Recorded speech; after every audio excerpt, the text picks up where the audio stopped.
back to another episode of Federico Talks Watches. Today, you join me from my bedroom. Actually, kind of see the bed right there.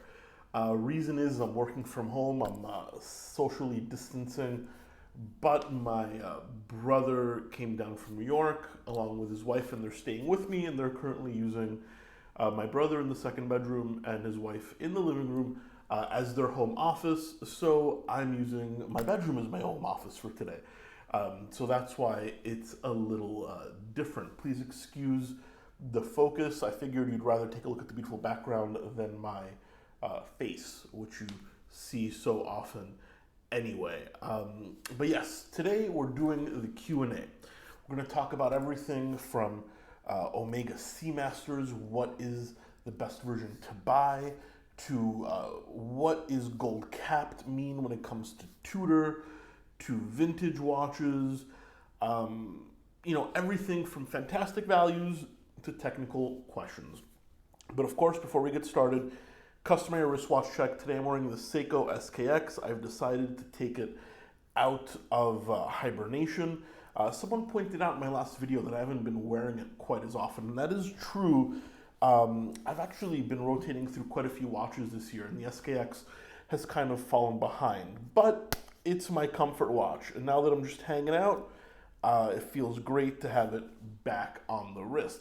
And also, guys, at delraywatch.com, we are not closed. We are still shipping watches, though a little slower than usual. We just uploaded 2 new watches to the website today. We got a beautiful vintage Rolex Datejust, absolutely gorgeous. A Maurice Lacroix Masterpiece Skeleton, which you should go check out. And actually a third one, we got in a Navitimer with a very cool kind of stainless steel and black dial. Absolutely interesting. If you guys are bored at home and just want to peruse the website, go check out delraywatch.com. Link in the description below. Anyway, guys, if you see me staring right that way, I'm looking at my laptop to read your questions. Let's get right into it. First question from JVO Photo. Any thoughts on Bremont, particularly the new NIMS collection? I'm actually Googling it because the NIMS collection, right off the top of my head, is not something... Oh yeah, I do know this. What do you think of Breitling's new NIMS collection? They do seem a little overpriced. Well, JVO Photo, to be honest with you, the NIMS special edition looks interesting. I like the white dial and whatnot. But Bremont in general, I do like the way they look. Their designs are interesting. Their cases are sturdy and well made. Their movements are, whatever. They're ETA. And guys, I'm not an ETA snob. I do like ETA. But when you say they're overpriced, absolutely they're overpriced. Bremont is one of the most ridiculously priced brands on the market, beaten only by, I think, Frank Mueller. Now, that being said, would I wear a Bremont? Absolutely, though I do get the kind of idea that they're treated more as a fashion accessory by their owners, who don't really strike me as timepiece enthusiasts, though that's just my opinion. That's not really a fact. I don't know. To me, interesting brand. They look cool, but more of a fashion accessory than a watch. Now, yeah, they have done some interesting stuff with outsourced movements and an interesting triple case construction design. Yeah, but their prices are just absolutely nuts. Next, we have Kiernaik. Excuse me if I butchered that. Hey Fed, I'm a big fan of the new Omega Seamaster. What is your opinion versus the new Omega Seamaster versus the older version? So the ceramic versus the ceramic wave dial, I think he means. Should I save a few bucks and go for a pre-2018, so the flat ceramic? Well, my friend, the flat ceramic is a great watch, though I do think you get quite a bit more with the wave ceramic. You get the new 8900 caliber movement, which is the fully in-house, as opposed to an ETA 2892 with a coaxial escapement, which is also very cool. You get the new kind of wave pattern dial, and honestly, the wave ones are starting to go down in price. So yeah, I mean, you could save $400, $500, $600, but And that is a lot of money, though wouldn't you rather spend a little more and get the one you really want? Now, if the one you really want is the flat ceramic, I don't blame you. Go ahead, it's a different look. But if you're doing it just to save money, I say don't do it, spend a little extra. Misaligned bezel. Huge fan of the channel. Thanks so much, man. You're the best. Well, now I'm starting to blush. Seriously. Well, thank you.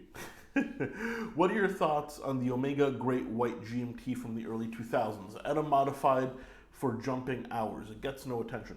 I love this watch. I've sold quite a few of them over the years. I don't have one in stock right now, so just so you know that my opinion isn't biased. It is extremely well made, and yes, it's an ETA 2892 that's actually heavily modified. My watchmakers love this movement. They say it's extremely well decorated and modified for what it is. I think the Great White is going to be a future classic. I mean, they can be picked up for under $3,000 nowadays, and it was low production, not made for a very long time. Once again, interesting movement, particularly for that era, which was a very ETA heavy era. I think it's an excellent value. Combat straps. This is Aaron. By the way, if you guys don't know Aaron, he makes awesome custom straps. I'm not wearing one of them now, but I do have a few of his straps handy. I'm going to make a review of this at some point. Aaron says, I don't have a question. Just wanted to thank you for your support during these times and for taking time to entertain people while they're home. You're a good dude. Aaron, no, thank you, man. Can't wait to get my new order. It should be here any day. I'll show it off on the show. Thank you so much for the very, very kind words, and keep up the Instagram account. That actually keeps me quite entertained as well. B. Schmeeds says, you previously mentioned that you prefer Watch Recon to understand supply and demand trends over Chrono 24. Why is that? Also, is buying watches on Reddit any more or less secure than a major watch forum? To be honest with you, well, for those of you that don't know, Watch Recon is an aggregator. So you go to Watch Recon, type in the watch you're looking for, and it aggregates a bunch of forums into one place.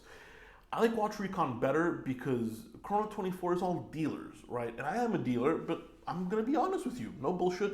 Dealers charge a premium for our service. We give warranties. We service watches. And that's why prices are more expensive. Watch Recon shows forum prices, and it also shows things that are sold. Once something is sold on Chrono 24, it gets removed, whereas on Watch Recon, you can actually see what something's sold for. And as a dealer, to me, all that matters, and as a collector as well, is, base all your research on the lowest price. And the lowest price is almost always on Watch Recon. I think it's a more realistic kind of view of the market and what things are actually selling for than Chrono 24. Because people tell me all the time, hey Fed, will you give me 5 for this? And I tell them, well, no, it's worth 3. Well, they're like, it's listed for 45 on Chrono 24. And I always say, just because it's listed for 45 doesn't mean anyone's buying it at 45. So Chrono 24, I mean, it's a nice place to look when you want to sell a watch and you want to price it comparatively, but it's not a realistic view of the market, at least not entirely. As far as Reddit goes, Reddit basically is a watch forum. So as long as you take the same precautions as you do when you buy in a watch forum, which is see how old the account is, maybe ask for a reference, do some research, keep yourself protected with how you're paying, I think Reddit is more or less the same.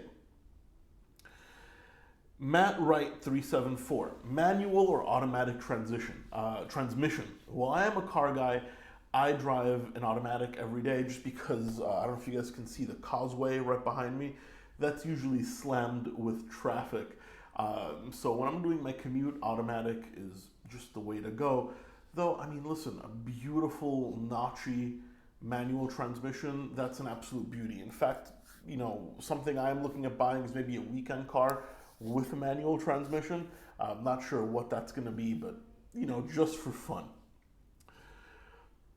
Mr. Weeva 35. Hey Fed, I've been trying to figure this out, but I can't really get a straight answer. So on Tudor's two-tone models, the links are gold capped. What exactly does this mean? Is it just like gold electroplating? Will it wear off? Well, I can give you a straight answer on this. It's very, very similar to what Breitling does. It's not electroplating. Basically what they do, So electroplating is you take stainless steel and you bathe it in gold, and it gives it a very light coating of gold, real gold. However, it can't be polished and it will wear off with hard use. What Tudor does is what Breitling does in a lot of their models, is the link is stainless steel, but they take a very thin sheet of gold, not a bath, but an actual thin sheet of gold, and they wrap it around the link to make it look fully gold. Now this can be polished because it's, once again, not a bath, it's a real sheet of metal, and it'll never wear off unless you really abuse it, and it can be polished a few times as well, once again because there's a real sheet of gold around it, but it is not solid gold. There is a steel core. Last question. Korea has Sol 1. Why is Parmigiani so undervalued? I loved what they offer. Just weighing the best way to purchase one. Well, Korea, I'm biased here, but I think everybody in the comments section will agree with me. Best way to buy one is pre-owned, because those things lose a ton of value. That being said, they're a fantastic watchmaker. Tons of in-house movements. Michel Parmigiani is one of the greatest living watchmakers of our day. And they also own Vaucher, which is the highest end movement manufacturer that kind of outsources as well. Parmigiani is extremely high-end and independent. That being said, why are they so undervalued? I think they don't do a great job at marketing. I think their designs are a little out there, which is not a big deal because I like esoteric stuff, but it's not for everybody. But to give you an idea, I have a couple of Parmigianis for sale on my website, so shameless plug. I have a Kalpograph, so a Kalpa chronograph, which I'm selling under $5,000, and I think it retailed for about 20 or right thereabouts. So as you can see, you should buy pre-owned because you could snag a fantastic watch for a fraction of the retail price. And why would you spend any more? Anyway, guys, that's it for today. I hope everybody's staying healthy and safe. I hope you find this video entertaining. I'm still going to be making them throughout, this quote-unquote quarantine we're going through. Please don't forget to hit this thumbs up button. Jeez, I can't even speak. Please don't forget to hit the thumbs up button. There we go. That way, because it really does help. And don't forget to subscribe. That way you don't miss any more content. Guys, thank you so much, and I'll catch you in the next one. Take care.